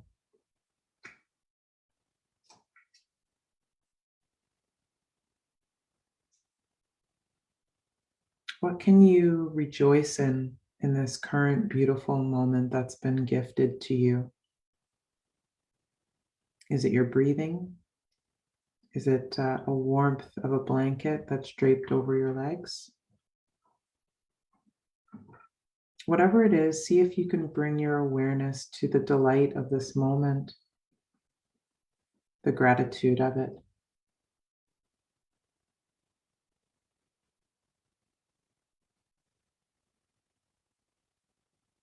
And as you continue to settle into this moment, then shift your attention to your natural breathing, allowing your breath to find its own natural rhythm.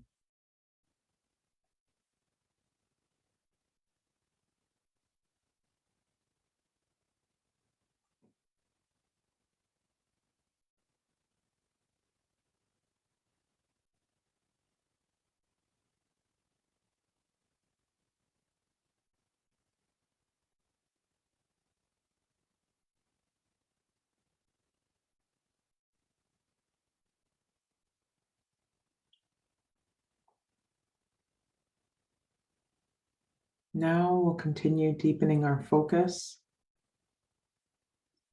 by choosing a spot where the breath is most easily felt.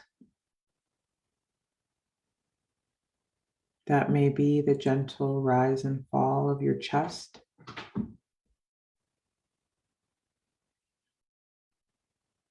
or the expansion and contraction of your stomach, your belly,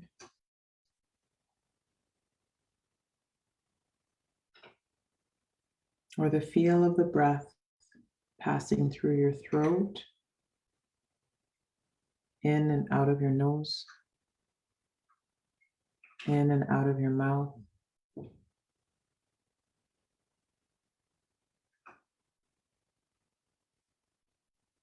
And if you have trouble finding your breath, you may want to briefly visualize the area where you are tapping into the breath. Or you may take a few slightly hard breaths. Or you may silently think, breathing in, I know I am breathing in.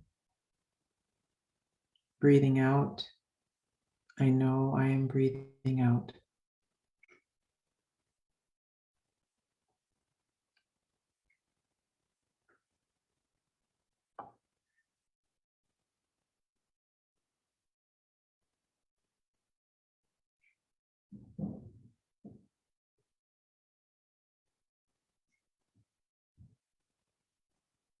And if your mind wanders to thoughts or plans or problems, simply observe that your mind is wandering. It is natural for the mind to run away.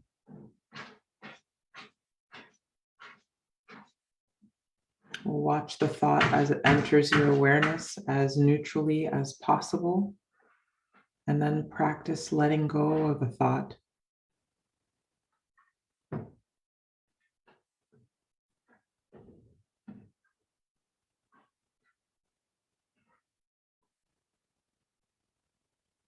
And then bring your full attention to noticing each in-breath as it enters your nose or your mouth and travels down your throat into your lungs, causes your belly to expand.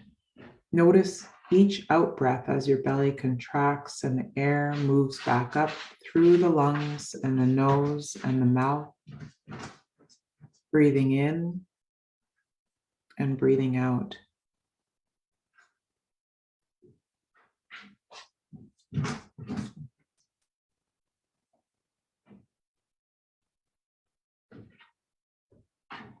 Invite your full attention to the flow or the path of the breath, noticing how the inhale is different from the exhale. You may experience the air as cool as it enters your nose and warm as you exhale. So let's spend a minute silently, just focused on watching the path of the breath as it goes in and it comes out.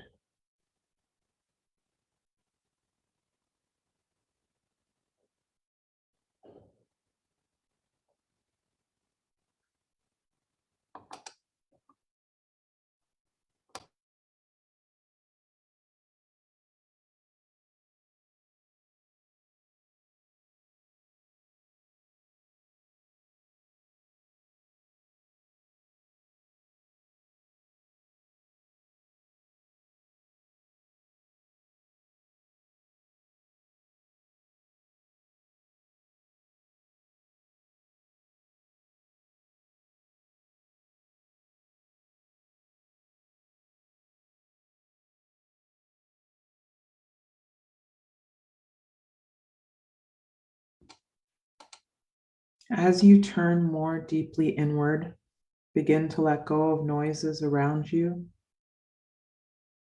If you're distracted by sounds in your room, in my room, simply notice them and bring your intention back to the breath.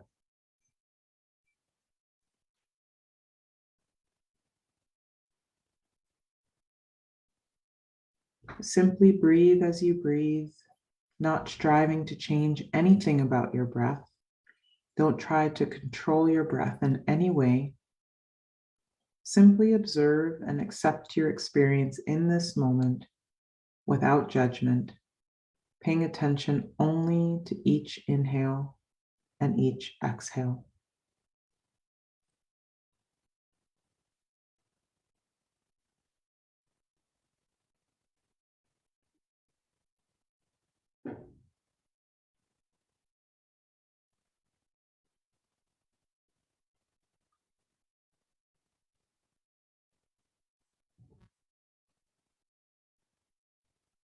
Your breath is an anchor you can return to over and over when you become distracted by thoughts. Notice when your mind has wandered. Observe the types of thoughts that hook you or distract you. And then practice coming home to the breath with your full attention, simply watching the breath. On the in-breath, we observe the rise and relaxing and the letting go on the out breath. Just allow yourself to be completely with your breath as it flows in and out. There's no other need of what to do at this time other than focus on your breathing.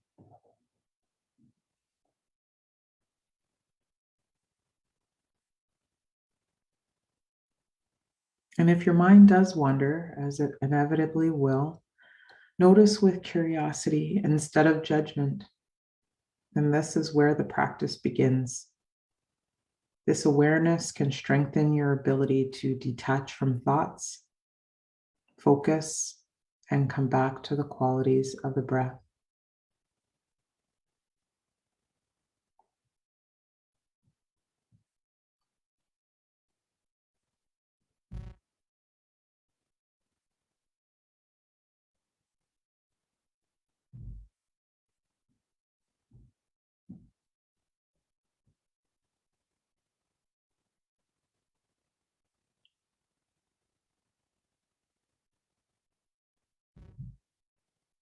Now let's shift our focus into a body scan. improving that body awareness, connecting our breath and our mind and our body. And let's start with the top of the head, bringing into awareness any sensations we might feel at the top of the head. And then including the entire head in our awareness, forehead, eyebrows, eyes, nose, cheeks, lips, the area above the upper lip, below the bottom lip, the chin, the ears, the back of the head, just the entire head, and noticing if there's any sensations.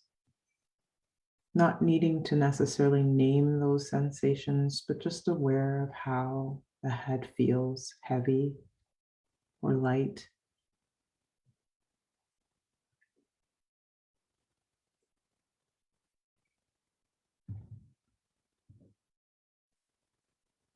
And then continuing down, including the neck in our awareness, moving from the head into the neck. If you have long hair, and you might feel your hair on the back of your neck.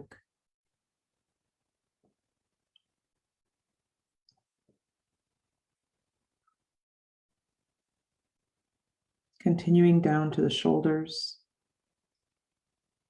noticing if there's any tension here. If there's a way to allow your shoulders to relax even further.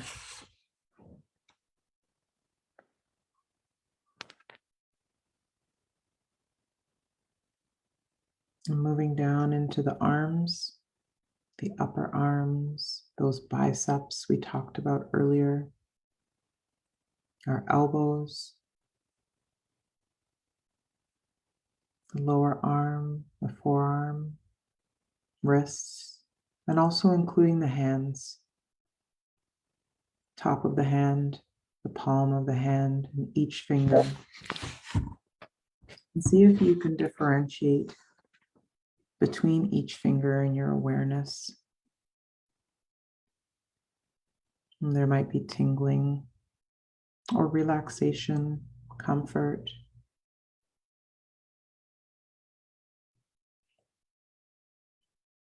And then continuing back to the trunk of the body, so that includes the chest,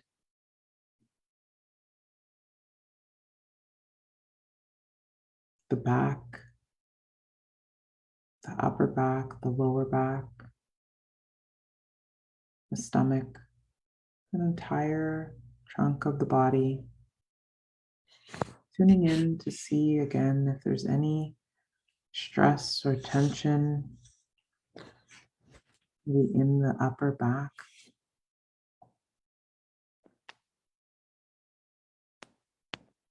Maybe there's butterflies in your stomach. Maybe there's a lack of sensation, there's no feeling, and that's okay too.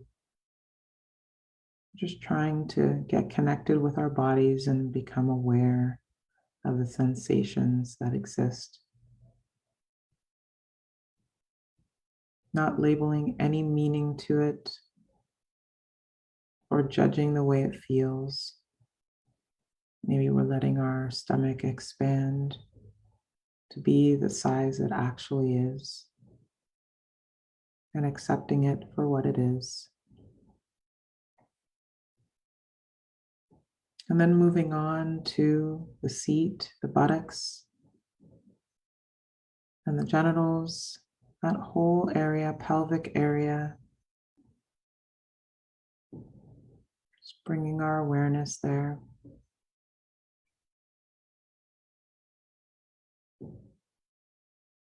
And continuing down into the legs.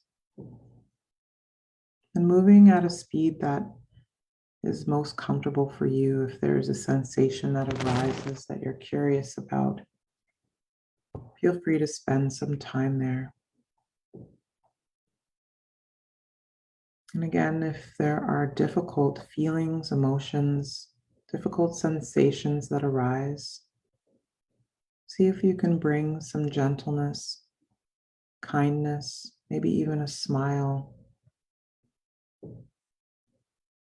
to your experience in this moment, knowing that it will pass.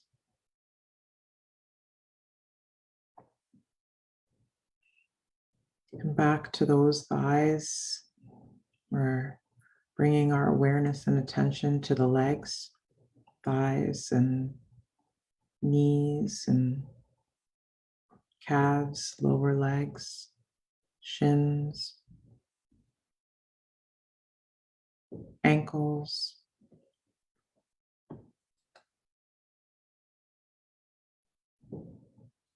Continuing on to the feet, the bottom of the feet, the tops of your feet. And again, similar to the fingers, seeing if you can differentiate between each toe as you bring your awareness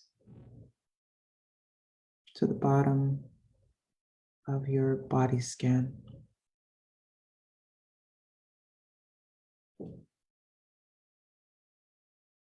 And when you're ready, take 1 or 2 deeper breaths to widen your focus. Breathing in and breathing out. Filling your lungs with as much air as it can possibly fit, and slowly breathing out and pushing out every last bit of air that you've taken in.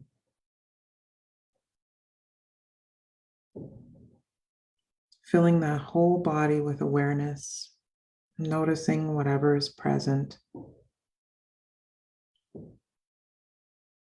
And do a quick sweep of the body with your awareness from bottom to top, experiencing the body from the inside out. Noticing whether there's any non-acceptance towards any part of the body.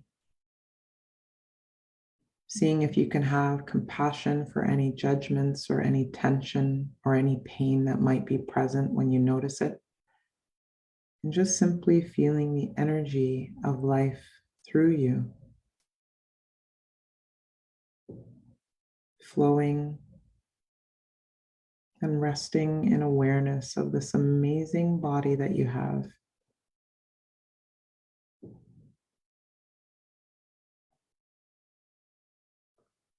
Now we'll close the meditation with a metta or compassion meditation. And again, metta means loving kindness, helps us to break down the emotional barriers that we carry. And with practice, metta restores compassion and kindness for us as well as for all people and living things around us, fosters an appreciation for our world and connects us to each other. And if you're not able to send compassionate energy, that's okay to feel that way. And if you don't feel ready to practice, then you can continue with breath work until the end of the meditation. But we'll prepare with our beginning to focus our minds, our bodies, and our spirits on the intention to give and receive compassion by silently repeating, breathing in, calm mind, breathing out, kind heart. Breathing in, calm mind, breathing out, kind heart.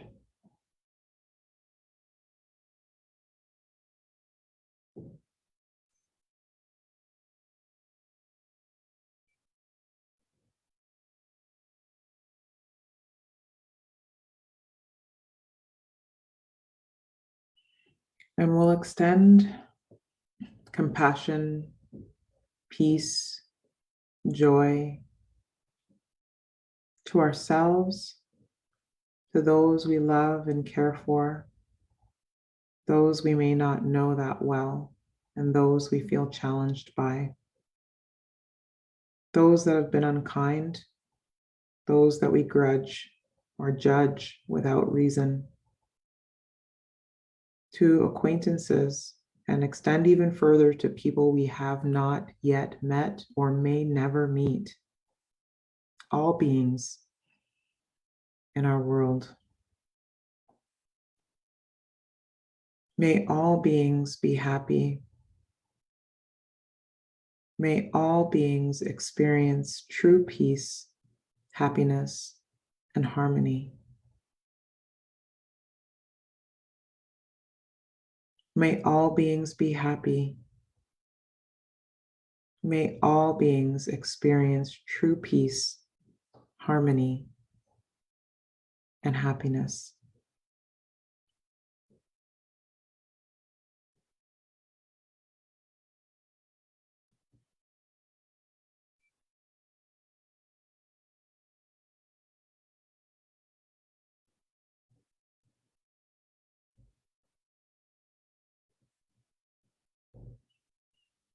And when you're ready, slowly bring your awareness back to your surroundings. Breathing in, I am capable of stillness. And breathing out, I am capable of compassion.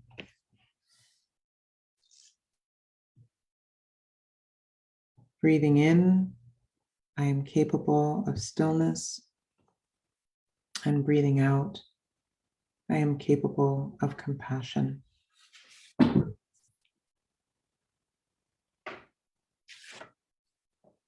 And as you hear the sound of the bell, then you can gently open your eyes. You can feel free to stretch and bring your attention back to the room. And I'll leave you with the reading that I meant to do at the beginning of the meditation.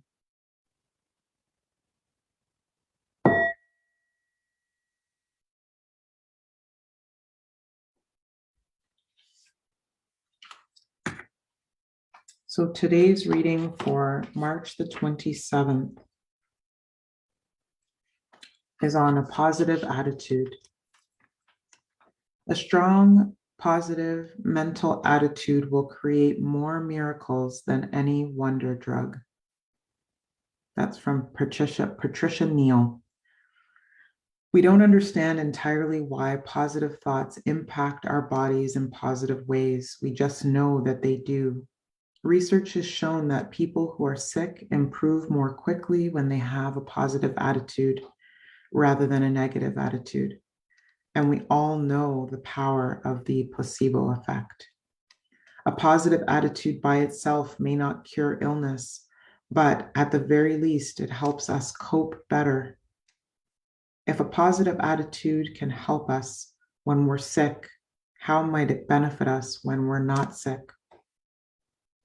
Final thoughts. I can face whatever comes today with a positive attitude.